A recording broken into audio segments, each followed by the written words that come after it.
Ito naman po ay tanong. Narito po ang pinadalang mensahe ng isa sa ating pong kababayan na may problema sa kanya pong birth certificate. Pakinggan po natin. Hello po, ako po si Alex Montesa. Itatanong ko lang po yung concern ko sa birth certificate. Yung po kasing middle name ko, kulang po ng 2 letra. Imbis na imbang, naging imba. Tapos yung apelyido ko po naman, ang Montesa po, letter Z. Ano po ang gagawin ko? Salamat po.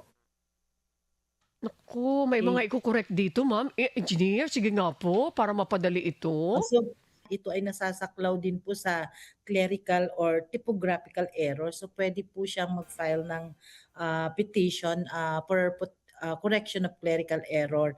So, the same process po, punta lang po sila sa ating local civil registrar para mag-file no ng petition. So, may kaukulang bayad po ito, no?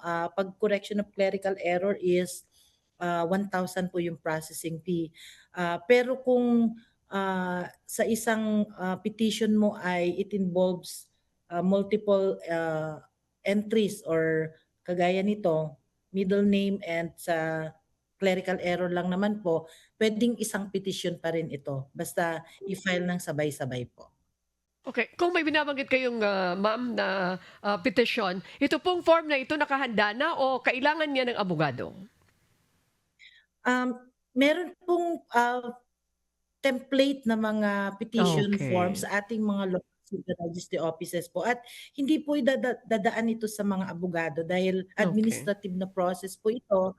Pupunta lang sila sa local civil registrar kung saan nakarehistro yung birth certificate or halimbawa naman po ay nakatira na sila dun sa malayong lugar, nasa probinsya at nandito sa Manila yung place of birth, may tinatawag po kami na migrant petition. So, yung process naman ng migrant petition, lumapit sila dun sa local civil registrar kung saan sila residente para doon po mag-file ng petition.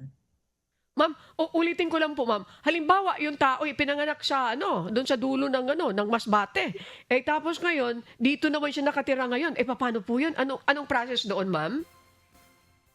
Okay, dito pwede po siya mag-file in any local civil registry office sa Metro Manila kung nakatira na siya dito at ang petition ay tatanggapin na tinatawag natin na migrant petition ng RA 9048.